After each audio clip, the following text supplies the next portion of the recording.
নমস্কার, আশ্বাস বাংলায় আপনাদের স্বাগত।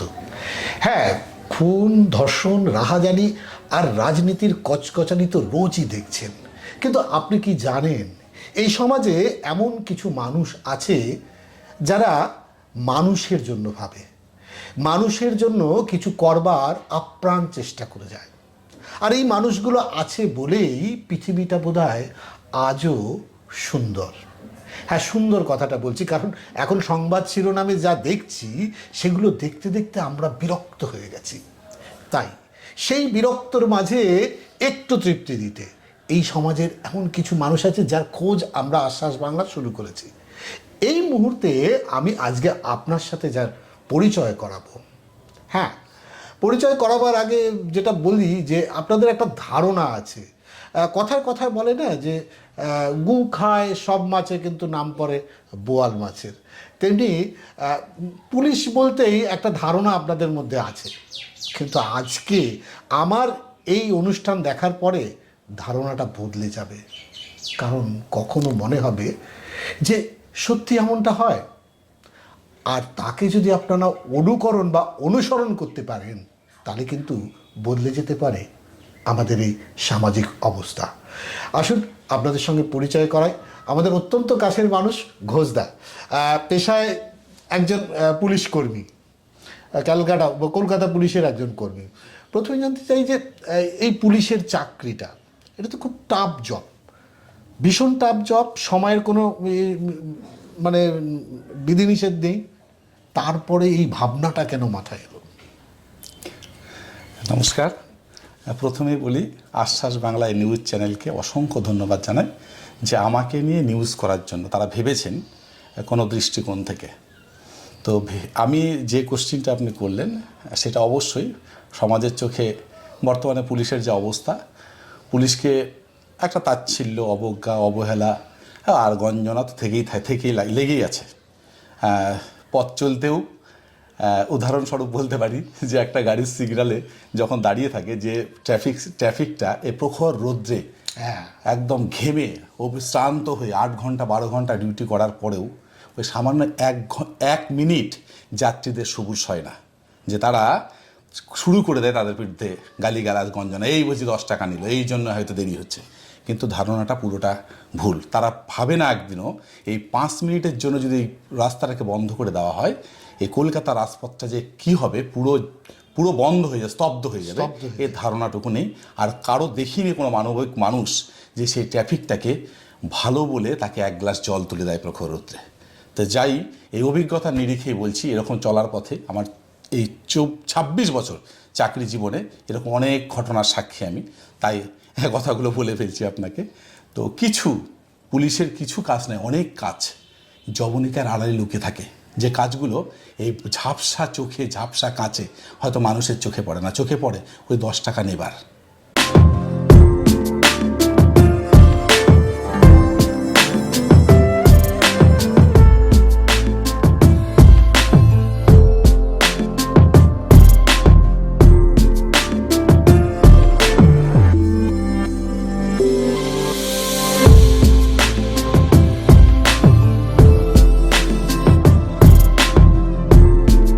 আমি সত্যি অনেক অনুতাপ নিয়ে এই কথাগুলো বলছি। অনেক কাজ, আজ আমি বাড়িতে একটু সময় বিশ্রাম পাই না। 12 ঘন্টা ডিউটি করার পর যখন আমাকে ফোন আসে আমার গাড়িটা আটকে দিয়েছে, তারা সুসময়ে আমাকে ফোন করে না। যখন দেখি তারা তাদের জন্মদিনে, শুভ মুহূর্তে তারা করে কি, অন্য লোকগুলোকে দেখি তার আপনজন কারা, তখন সেখানে দেখি ফেসবুক, সোশ্যাল মিডিয়াতে, হ্যাঁ, যে তারা নিমন্ত্রিত হয়েছে কিন্তু আমি নেই। কিন্তু আমার নাম্বারটা নিয়ে রাখে কেন, যে যখন আমি বিপদে পড়বো, গাড়িটা ধরবে বা কখনো সমস্যায় পড়বো, তখন আমি উৎপলকে ফোন করে জেনে নেই আমাকে একটু উদ্ধার করো। এই হচ্ছে বর্তমান সমাজের পরিস্থিতি। এটা সত্যি অনুতাপ নিয়ে আমি আপনাকে যেটা বলছেন এটা খুব দুঃখের কথা, এটা ঠিক। কিন্তু পুলিশের মতো কাজ করলে কিন্তু কলকাতা পুলিশের সমহিমা একটা যেটা ছিল, আমি এখন কথা বিতর্কে আসছি যে একদম একদম, হ্যাঁ, কলকাতা পুলিশ নাম্বার 1 পজিশনে ছিল। কলকাতা পুলিশের গোয়েন্দা বিভাগ যদি দেখা যায়, সব ক্ষেত্রে পুলিশ যদি সমহিমায় কাজ করতে চায় তাহলে পুলিশ যে কোনো তদন্তের শেষ মুহূর্তে করে ফেলতে পারে। তার জন্য কিন্তু পুলিশ মনে হয় কোথাও একটা আমি এই বিতর্কের মধ্যে আসতে চাইছি না, কারণ এই বিতর্কে আসলে আমি জানি দর্শক বন্ধুরা আপনারা হয়তো জানেন না, আপনাদের হয়তো ধারণা নেই। আজকে থেকে বদলাবার চেষ্টা করুন। যে কথাটি দাদা বলছিলেন, আপনারা হয়তো একটা অবসরপ্রাপ্ত সার্জেন্টকে কখনো খেয়াল করে দেখেননি।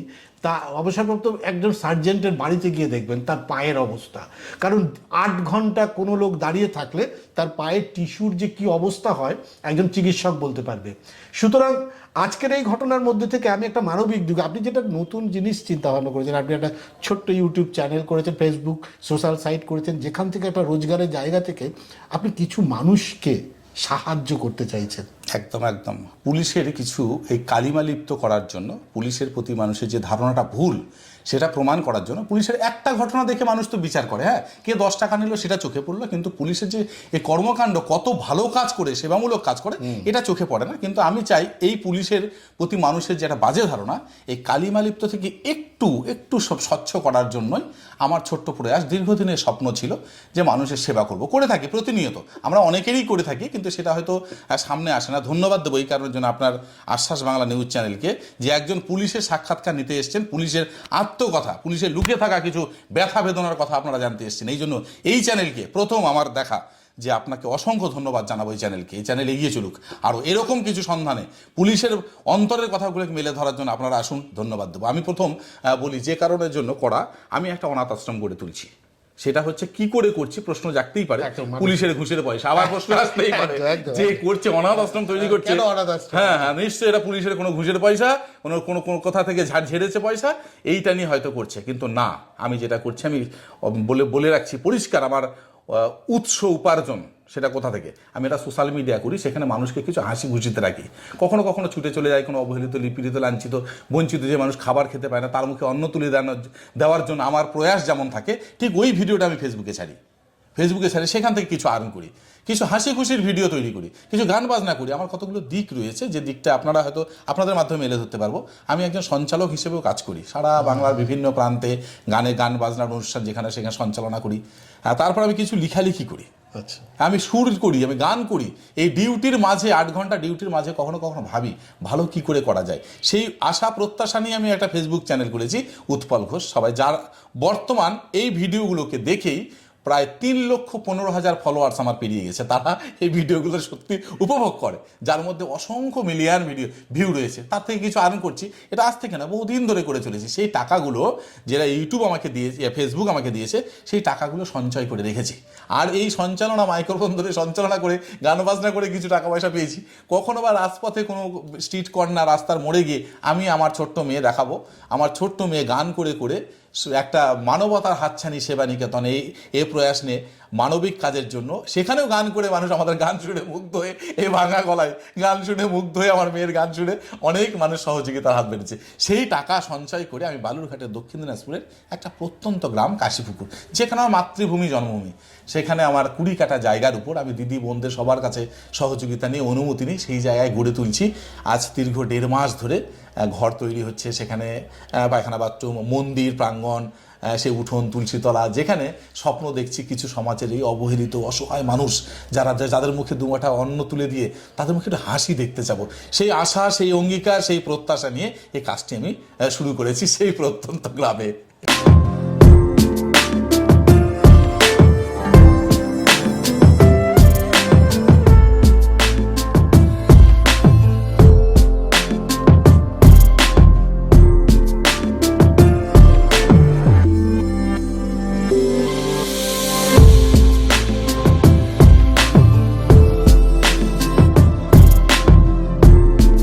আমার খুব ভালো লাগছে এই কথা বলতে, যদিও আপনার কাছে জানতে ইচ্ছা করছে, পুলিশের চাকরিতে শান্তি নেই, মানে শান্তি বলতে একদম শান্তি বলতে আপনি ফ্যামিলি ভীষণভাবে ডিপ্রাইভ হয়, একদম হ্যাঁ।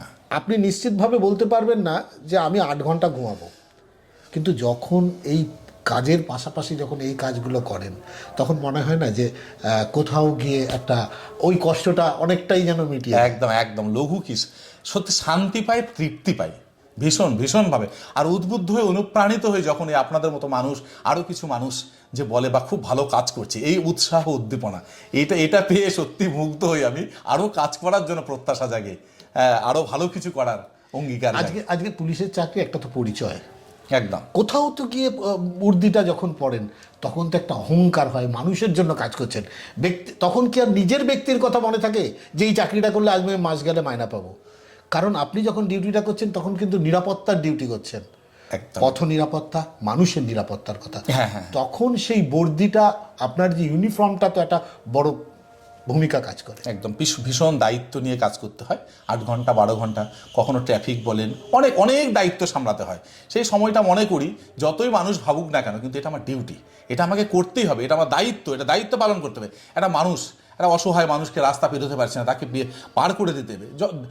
এটাকে নিয়েও মানুষ হয়তো অনেক রকম ভাবতে পারে, এই পুলিশ কাজ করছে, এই করছে। পুলিশের প্রতি যে ধারণাটা, যতই ভালো কাজ করি নাকি এটা দেখতে পারে না, এটা চোখে পড়ে না পুলিশ মানুষের, সাধারণ মানুষের, কিন্তু করতে ইচ্ছা করে, অন্তর থেকে করি, এটা দায়িত্ব, আমার দায়িত্ব বলে মনে করি।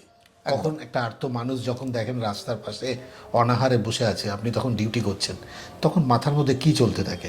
একদম, আমার এটা শুধু আমার নয়, আমি আরও দেখেছি 2-1 জন পুলিশ রয়েছে যারা অবশ্যই করে, হয়তো কেউ করে সামনের সারিতে আসে না বা প্রচার করে না, কেউ কেউ, আর কেউ কেউ করে। আমি করি, ইচ্ছা করেই করি, আরও দেখানোর চেষ্টা করি। কারণ মানুষ যদি ওই, শুধু আমি নয়, বিভিন্ন রকম সেবা নিকেতন যেগুলো আছে, এমনকি রামকৃষ্ণ মিশন পর্যন্ত, তারাও কিন্তু একটা ভিডিও করে, কেউ অনেকে বিস্কুট দিয়ে পাশে দাঁড়িয়েও ভিডিও করে। এটা হয় কি অনুপ্রাণিত। আমি একটা ছোট্ট উদাহরণ দিচ্ছি, এটা আমার মেয়ের জন্মদিন।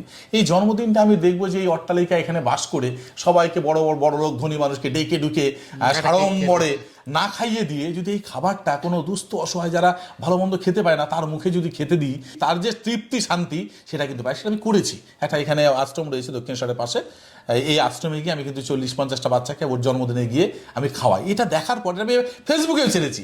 এবার 2-1 জন প্রশ্ন করতেই পারে যারা নেগেটিভ মনোভাবাপন্ন, তারা বলছে এই লোক দেখাচ্ছে, হ্যাঁ একটা বাচ্চাকে খাইয়ে দিয়ে বিরাট কাজ দেখাচ্ছে। কিন্তু না, এটা আমার দেওয়ার উদ্দেশ্য হলো আমাকে দেখে অনুপ্রাণিত হয়ে, উদ্বুদ্ধ হয়ে, উদ্ভাসিত হয়ে, যাতে ওরাও এরকম আরও বাচ্চাকে খাওয়ায়। তাহলে আমার এই প্রয়াসের জন্য আর কটা বাচ্চার মুখে আবার একটু অন্ন জুটলো, তাই তো? এই আশা নিয়ে কিন্তু আমি করি, করেছি। যারা দর্শকরা দেখছেন তারা, আমি প্রথমে একটা কথা বলেছিলাম যে অনুকরণ বা অনুসরণ, আমরা ভালো কাজের যদি অনুকরণ বা অনুসরণ করি, তাহলে বোধহয় সমাজের এই আর্ত মানুষের সংখ্যাটা অনেকটাই কমে যেতে পারে। আজকে সোশ্যাল মিডিয়ার যুগে দেখছি একজন মানুষ, তিনি খাবার নিয়ে এসে প্ল্যাটফর্মের অভুক্ত মানুষকে খাওয়াচ্ছে, একজন মহিলা, তার ফ্যামিলি থেকে তিনি ডিটাচ হয়ে গেছেন, গয়না বিক্রি করে ফেলেছেন। এটা দেখেও তো কোথাও মনে হয় যে আমরা হয়তো সবাইকে না পারি, একজনকে তো পারি, চেষ্টা করতে পারি। এখান থেকে তো আপনি সেই বার্তাটাও তো দিতে পারেন। ঠিক ঠিক তাই। এটা কিছু মানুষ হয়তো বলেছে 2-1 জন থাকবে, তাদের ব্যারিকেড করে দিই, তারা আলাদাই থাকুক, তারা কিন্তু নেগেটিভ মনোভাবনা থাকবে, এই কাজটা করে দেখাচ্ছে, এই খাইয়ে দিয়ে দেখাচ্ছে, এর হাতে কেটলি করে খাবার নিয়েছে, এই সবের দিকে ধ্যান ধারণা দেওয়া যাবে না, একদমই না। আমি করব, আমাকে দেখে যদি অন্য কেউ আরও খাবার দেয়, হ্যাঁ, তাতে এটা ভীষণ ভীষণ ভালো। সমাজের প্রত্যেকটা মানুষ এভাবে এগিয়ে আসুক না। কেউ এই হিংসা, দেশ, ঈর্ষা ভুলে গিয়ে যদি মানুষ এইভাবে সমাজের কাজে, সরকার কত করবে, সরকার তো লেগেই আছে, নানান দিকে নানানভাবে করছে, ছাড়ো না, কিছু মানুষ, এই মানুষই তো সরকার, এই মানুষ যদি মানবিক হয়ে থাকে, এই মানুষরা যদি সবাই সবার পরের কারণে স্বার্থ দিয়া বলিয়ে জীবন মম সকলি দাও, কবির ভাষায়, তার মতো সুখ কোথাও কি আছে? আপনার কথা ভুলিয়া যাও।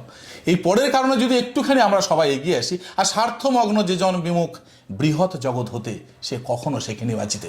আমি কবির ভাষাতেই বললাম, কথা বলছিলাম। আর একটা জিনিস তো খেয়াল করছিলেন, হয়তো আপনারা খেয়াল করছিলেন, আসলে প্রত্যেকটা পরিবার না ভীষণ আত্মকেন্দ্রিক হয়ে গেছে, নিজেরটার কথা ভাবছেন, নিজের কথা ভাবছেন। আগে যেমন একটা একান্নবর্তী পরিবার ছিল, সেই পরিবারগুলো হারিয়ে যাচ্ছে, আস্তে ছোট ছোট আমরা নিউক্লিয়াস পরিবারের মতো ছোট ছোট হয়ে যাচ্ছি। আর সেখান থেকে একটা বড় সমস্যা হচ্ছে এই আত্মকেন্দ্রিক হওয়ার ফলে। আমার খুব জানতে ইচ্ছা করতে, আমরা যারা পুলিশে চাকরি করে, তাদের পরিবার ভীষণভাবে ডিপ্রাইভ হয়। কখনো মনে হয় না, বাড়ি থেকে বলে না ঘরের খেয়ে কেন বনের মোষ তাড়াচ্ছ, এটা তো সময় নষ্ট করা, সেই সময়টা পরিবারকে দিলে পরিবার অনেক ভালো থাকবে।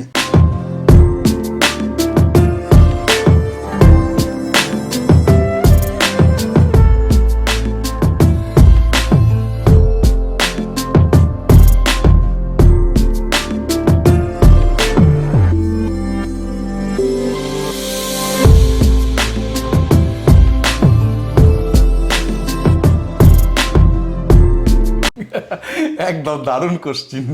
এটা সব পরিবারের, বিশেষ করে স্ত্রীদের এটা থাকেই, থাকবেই। সারাক্ষণ ধরে তুমি বাড়িতেই থাকো না, এই ডিউটি যাচ্ছ, নয় ডিউটিতে এসে একটু এখানে ছুটে চলেছো, ওখানে ছুটে চলেছো, এর ফোন ধরতে গেলে রাত্রে একটা শান্তিতে গল্প শুনতে পারি না, এটা বসে এখন একটু গল্প করবো তারও সুযোগ নেই, একটার পর একটা ফোন ঢুকতে শুরু করেছে। ঘরের কথা বলবার না, সময় নেই। ওরা ভীষণ ভাবে, আপনি মনের কথাটা বলে দিয়েছেন, আমি যদি আমার ওয়াইফ থাকতো এখানে আমি ডেকে নিতাম।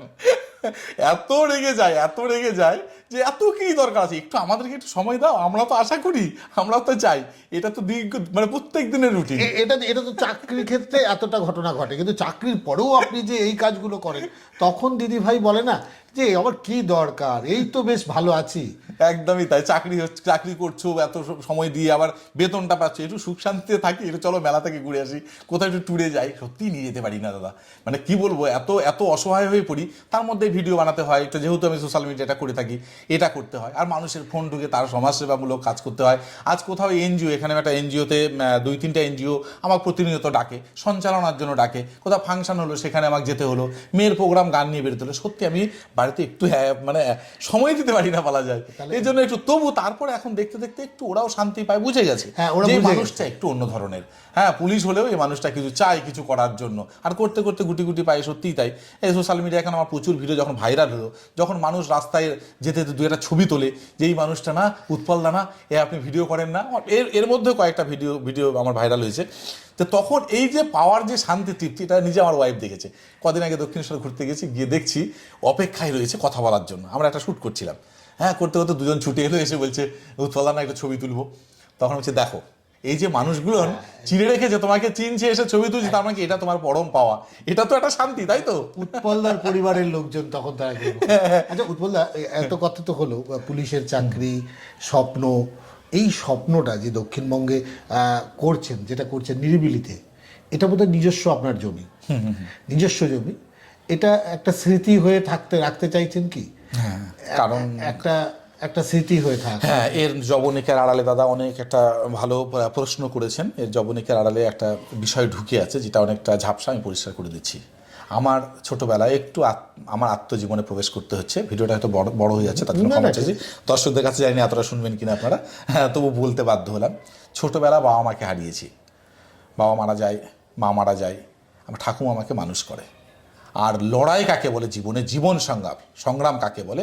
2 টাকার জন্য আমি কলেজ যেতে পারিনি, স্কুল যেতে পারিনি, কলেজ যেতে পারি 2 টাকার জন্য, খাবো কি? সেই এরকম একটা পরিস্থিতির মধ্য থেকে আমি যখন ভীষণ অসহায় হয়ে পড়ি, আমাকে এমনও পরিস্থিতি হয়েছে, আমার ভাই বোনকে অন্যের বাড়িতে কাজও করতে হয়েছে, কাজ করে লড়াই ভীষণ জীবন সংগ্রাম সেখান থেকে করে, যে আমি কিন্তু ওই পড়াশোনাটুকু চালিয়েছি। 1 থেকে মাধ্যমিক পর্যন্ত কোনোদিন সেকেন্ড হয়নি। মানে ভীষণ রাত্রি জেগে অন্যের বাড়িতে গিয়ে, আমি কারোর সঙ্গে তুলনা করবো না, কিন্তু আমার যেটা মনে পড়ে, খাবার কী জিনিস, অন্যের বাড়িতে 1-2 বাচ্চাকে পড়িয়ে, হ্যাঁ, তার বাড়িতে বলছে আমাকে দুপুরবেলা খেতে দিও, তার বাড়িতে খেয়েছি পড়াশোনার জন্য। তারা যেভাবে সমাজের মানুষের কিছু সাহায্য অবশ্যই করেছে ভীষণভাবে। এই 2 টাকার জন্য যে কলেজ যেতে পারিনি, এটা আজও আমার মাথার মধ্যে ভীষণভাবে ইয়ে হয়। তখন থেকে ভেবেছিলাম যে যদি জীবনে কিছু করতে পারি, এই কঠিন লড়াইয়ের মধ্য দিয়ে ভগবান যদি 2 হাত তুলে আশীর্বাদ করে, তাহলে একদিন হয়তো আমি এর ঋণ শোধ করব। আমি সেই আশা, সেই অঙ্গীকার, সেই প্রত্যাশা নিয়েই আজ গুটি গুটি পায়ে ভগবান যে একটা কাজ দিয়েছে, পুলিশের চাকরি হলেও যা পাই সেটা দিয়ে, সেটার মধ্যে থেকে কিছু, সোশ্যাল মিডিয়া থেকে কিছু, আর নিজের জমিটুকু, জায়গা জমি যেটুকু ছিল তার মধ্যে থেকে দিয়ে এখন যে কাজটা শুরু করছি, সেটাই হচ্ছে অনাথ আশ্রম। আমি চাই আমার মতো যারা কষ্ট পেয়েছে সমাজে ভীষণভাবে, তাদেরকে খুঁজতে শুরু করে দিয়েছি। এরকম অনেক আছে সমাজে মানুষ, তাদেরকে, সেই বাচ্চাগুলোকে ডেকে নিয়ে একটু তাদের হাসি দেখবো, তারা সেই অঙ্গনে খেলবে, তাদের বসে খাবার তুলে দেবো, তাদের জন্মদিন করব। এই প্রত্যাশা নিয়ে কাজটা শুরু করেছি। কিন্তু শুরু করার পর আমি দেখছি সত্যি মানুষের প্রতি অনেক সহযোগিতা পাচ্ছি। বর্তমানে বিভিন্ন প্রান্ত থেকে আমার কটা ভিডিও ভাইরাল হয়, অনাথ আশ্রম নিয়ে ভাইরাল হওয়ার পর অনেক মানুষ দেখছি দাদা পাশে দাঁড়াচ্ছে। তা আমি তখন স্বপ্ন দেখছি যে এই স্বপ্ন পূর্ণের পথে এগিয়ে যাচ্ছে হয়তো। অনেকে বলছে স্ক্যানারটা পাঠান, অনেকে দাদা ফোনপে পাঠান, আমি টাকা দেবো, দাদা আমাকে নিয়েও আমি একসঙ্গে কাজ করব। দিচ্ছে, আমার বন্ধু বান্ধবরা এগিয়ে আসছে, কেউ 5,000, আমি নাম ধরে বলছি, বেশ কি কয়েকজন বন্ধু তারা শুরু করে দিয়েছে টাকা দেওয়া। সমীর, হেমন্ত থেকে শুরু করে ভৈরব, এরকম প্রত্যেকটা বন্ধু দেখা হলেই তারা পাশে দাঁড়াচ্ছে। আর আরও কিছু ভালো ভালো মানুষ সমাজে যারা করতে চায়। আর দক্ষিণ দিনাজপুর তেমনভাবে অনাথ আশ্রম নেই, এই অনাথ আশ্রম এখন দলে দলে মানুষ দেখতে যাচ্ছে। কেউ বলছে আমি কিন্তু মন্দিরটা বানিয়ে দেবো, এখানে কেউ বলছে নাট মন্দিরটা একটু আমি সহযোগিতা করি। ভাবনাটা যে এইভাবে সাফল্য লাভ করবে, জানি এর আরো উত্তরোত্তর শ্রীবৃদ্ধি করবে, এটা আমরা প্রত্যাশা করতেই পারি দর্শক বন্ধুরা। তা আমি যেটা বলতে চাইছি, কারা সুযোগ পাবে এই অনাথ আশ্রমে? আপনি যাদের কথা ভেবেছেন, আমি একদম পরিষ্কার যে ছবিটা আপনি বলছিলেন, আপনার কথা বলছিলেন, বলতে বলতে অতীতের অবগাহন করতে করতে কোথাও একটা যন্ত্রণা কাজ করছিল, আবার কোথাও কৃতজ্ঞতা কাজ করছিল যে মানুষটা সেদিন আপনার পাশে দাঁড়িয়েছিল বলেই হয়তো আপনি এখানে আসতে পেরেছিলেন। আবার আপনি যদি কারো পাশে দাঁড়াতে পারেন, হয়তো আরেকটা এরকম ঘোষদার মতো আরও কিছু ছেলেমেয়ে হয়তো আগামী দিনে আসতে পারে। সেখানে কি বৃদ্ধারা চান্স পাবে, বৃদ্ধরা, না আগামী প্রজন্মের ছেলেমেয়েরা অভাবে? একদমই তাই। মানুষ মানুষের জন্য একটু সহানুভূতি মানুষ কি পেতে পারে না বন্ধু? কানের কুলিতেই বলছি। অবশ্যই একদিকে যেমন এই ছোট্ট ছোট্ট বাচ্চাদের সন্ধান বলতে কি আমি যে জায়গায় করছি একটা প্রত্যন্ত গ্রাম, আর গ্রামের যে পারিপার্শ্বিক গ্রাম পরিবেশগুলো রয়েছে না, তারাও দারিদ্র্য সীমার নিচে বাস করে। এখনও ওই গ্রামে যদি পথ চলতে চলতে আমরা যাই, দেখব যে সেই প্যান্ট ছেঁড়া, জামা ছেঁড়া, বুকে বোতাম নেই, সেই আদিবাসী অধ্যুষিত এলাকার বাচ্চা কাচ্চারা ছুটে চলেছে শীত, প্রচণ্ড শীতে। আমি এবারে গেছিলাম শীতে, আমার কাজ হচ্ছে তো মাঝে মধ্যে যেতে হয়, একদিনের জন্য হলেও যেতে হয় পরিদর্শনে। যখন দেখি তারা ওই শীতে গুটিসুটি মেরে বসে আছে, হ্যাঁ, সেই বাচ্চাগুলো দেখলে হৃদয় কাড়বে, কান্না চোখে জল আসবে। সত্যি মানে কি বলবো, এই সব বাচ্চা তো চান্স পাবে, তার মাঝে ওই যে আপনি বললেন না যে অসহায় বৃদ্ধ মানুষ, হ্যাঁ, এরকম সমাজে অনেক মানুষ আছে। যদিও এখনও বলবো কোনো সন্তান যেন তাকে বৃদ্ধাশ্রমে না পাঠায়। হ্যাঁ, অবশ্যই এটা কেউ কামনা করবে না, কিন্তু পরিস্থিতির নিরিখে, পরিস্থিতির চাপে আজও দেখা যায় অনেক মা খাবার পায় না। হ্যাঁ, সেই মাগুলো, মাসিমা, মা, হ্যাঁ, যাদের থেকেও নেই বা হয়তো কারো নেই, অসহায় হয়ে পড়ে, তাদেরকে অবশ্যই আশ্রয় দেওয়ার জন্য আমি সেটাও ওখানে ভাবছি। জায়গাটুকু আছে, বড় অনেকটা জায়গা আছে, করতে পারবো যদি এরকম কিছু মানুষ সমাজে যারা এগিয়ে আসছে, তারা যদি সবাই একটু করে এগিয়ে আসে, অবশ্যই আশ্রয় পাবে। স্বপ্ন যখন আছে, নাম কি, নাম ফাম এখন ঠিক করে? নাম বলতে প্রথমত বলি, আমি প্রথম থেকে ভেবেছিলাম যে মানবতার হাতছানি সেবা নিকেতন। যারা মানবিক মানুষ তাদেরকে আমি কাছে ডাকছি, হাতছানি তা আমার হচ্ছে কাছে ডাকা, তাদেরকে কাছে ডাকছি, আর এখানে সেবা দেবার জন্য তারা এই সব মানুষগুলো তারা ছুটে আসুক এখানে। তাই মানবতার হাতছানি সেবা নিকেতন আমার এটাই ভাবনা নামকরণের। কিন্তু আমার সঙ্গে একটা দিদিভাইয়ের, কেন আমি অনেক কটা এনজিওতে কাজ করতাম, এখানে তরুছা ওয়েলফেয়ার সোসাইটি বলে একটা দিদিভাই, মিঠুদি নামে, উনি ওই কাজটা আশ্রমের সঙ্গে আমি কাজ করেছি। যখন আমি নাম দেইনি বা আমি আলাদাভাবে করবো এতটা যখন ভাবিনি, দিদি বলতো ডাকতে আমি চলে যেতাম। তো ওই যে কাজটা করতে বলছি, তুমি আমার এনজিওটা এখানে কাজ করো, আমি জানা তুমিও কাজ করো, অসুবিধা নেই, ওর এনজিও নিয়েও ওখানে আমরা কাজ করতে পারবো, করুক না, খাওয়া, বাচ্চা কাছে খাবে, কি আছে। কিন্তু আমার যে ভাবনা যেটা বলছেন, এটা আমার অন্তর থেকে বলছি, আমি এই নামটা দিয়েই আমি করতে চাই আর কি। যেহেতু বাবা মাকে হারানোর পর ঠাকুমা মানুষ করেছে, আমি চাইবো ওখানে ঠাকুমার আবক্ষ মূর্তি থাকুক, হ্যাঁ, একদম আশ্রমের প্রাঙ্গণে, সেটাও একটা ভাবনা। সত্যি আমরা তো চাই কাছের মানুষ যেন এইভাবে সারা জীবন আমাদের মধ্যে থাকুক। বলতে বলতে কোথাও আবেগ একটু কাজ করে, তবু বলি, সেটা হচ্ছে যে অনেক কথা বলার মতো অনেক কিছু আছে, কিন্তু যেটা দরকার আমার ভীষণ জানতে চাই, যখন সফলতা আসবে, অনেক মানুষ তো যেতে চাইবে আপনার আশ্রমেতে, তাদেরকে কি তাদের জন্য কোনো ব্যবস্থা? সেটা কলকাতা থেকে মানুষ যাবে, মানুষগুলোকে দেখতে, সাহায্য করতে, একদম সেরকম ভাবনা। এই পরিকাঠামোটা অবশ্যই দরকার আছে। এটাকে নিয়ে কি করেছি, আমি কিছুটা না স্টাডি করেছি, যে অন্যান্য আশ্রমের সঙ্গে গিয়ে দেখেছি যে তারা কি করে পরিচালনা করে, এটা তো জানতে হবে, না হলে তো মাঝখানে একটা ছন্দপতন হবে না, যে কেউ গেল ঘুরে এলো, হ্যাঁ, কিছু পেলো না, হ্যাঁ, সুযোগ সুবিধা পেলো না, এটা করলে তো হবে না। বা এমন দূর থেকে, কলকাতা থেকে কেউ গেল অত দূরে, আসার পরিস্থিতি নাই, তারা হয়তো ইচ্ছা জেগেছিল তাদের যে আশ্রমে একটু থাকবো, আশ্রমের গ্রাম্য পরিবেশে উঠবো, তাই না? সেটার জন্য গতকালকেই আমি একজনা ফোন করেছিলাম, আমি কথা বললাম তাদের সঙ্গে, অবশ্যই গেস্ট রুমের জন্য সুন্দর একটা গেস্ট রুম, তাদের থাকার ব্যবস্থা আর খাওয়া দাওয়ার জন্য। যেমন এখনই দুটো মাসিমা বলছে, বাবা আমাকে তুমি ওখানে একটু রেখো, আমি তুলসী তলায় সন্ধ্যা প্রদীপ দিব, আমি রান্না করব, হ্যাঁ, আমাকে তো ছেলে থেকেও নেই, আমাকে একটু আশ্রয় দেয়, আমি রান্না করবো, যে কজন বাচ্চা কাচ্চা থাকবে আমি ওখানে রান্না করবো, আমি একটু হরিনাম কীর্তন করব। হ্যাঁ, তো এই টাইপের কিছু মানুষকে আমি পাচ্ছি, আমি সার্ভে করে দেখেছি, হ্যাঁ, তারা ওখানে উঠবে, থাকতে চায়, তারা কিছু করতে চায় অন্তর থেকে। তো সেই মানুষগুলোকে নেবো ওখানে। এই যে আপনারা যদি মনে করেন যাবো ওখানে, অবশ্যই ওয়েলকাম, তাদের থাকার ব্যবস্থা থাকবে, সব কিছু পরিকাঠামো থাকবে, রান্না বাড়ির ব্যবস্থা হবে, হ্যাঁ, এটা থাকার ব্যবস্থা করতেই হবে আমাকে, যে করে হোক। চাকরিটার কত বছর আছে? চাকরি একদম তাই, চাকরি আমার এখনো রয়েছে প্রায় 14 বছর, 14 বছর এখনো রয়েছে। 14 বছর চাকরি, আর 14 বছর একটা স্বপ্নকে একদম টাইট, আমি টাইট বলবো না, মানে সম্পূর্ণ রূপদান দিতে অপরিসীম পরিশ্রম করতে হবে। হয়তো আপনাদের কাছে এটা খুব ইজি, উনি কথাগুলো বলছে আমি কিন্তু অনুধাবন করতে পারছি। কারণ প্রত্যেকটা দেখবেন যেইভাবে একটা বাবুই পাখি বাসা বনে তেমনি একটা পরিকল্পনা থাকে সব কিছু, উনি বলছেন সেখানে থাকবেন। আমরা প্রত্যাশা, আশ্বাস বাংলা আশ্বাস রাখতেই পারি, প্রত্যাশা রাখতেই পারি দাদার স্বপ্ন সফল হোক। যে চিন্তা ভাবনা আমরা দাদাকে প্রতিদিনের কাজের ফাঁকে ফাঁকে টুকরো ছবি আমরা দেখি, আমি ভাইরাল ছবি বলবো না, আর্ত মানুষের সেবায় তাকে যে ছবি দেখি, সেই ছবির ফাঁকে ফাঁকে ফাঁকে দাদার পরিচিতি তো আমরা পাই। আমরা দাদাকে এইভাবে আবারও দেখতে চাই। আর আমরা এই অনুষ্ঠানের মধ্যে দিয়ে আপনাদের কাছে অনুরোধ রাখবো, আসুন তাকে অনুকরণ করুন, তাকে অনুসরণ করুন, তাহলে হয়তো বদলে যাবে দেশ, রাজ্য তথা সমাজ। নমস্কার।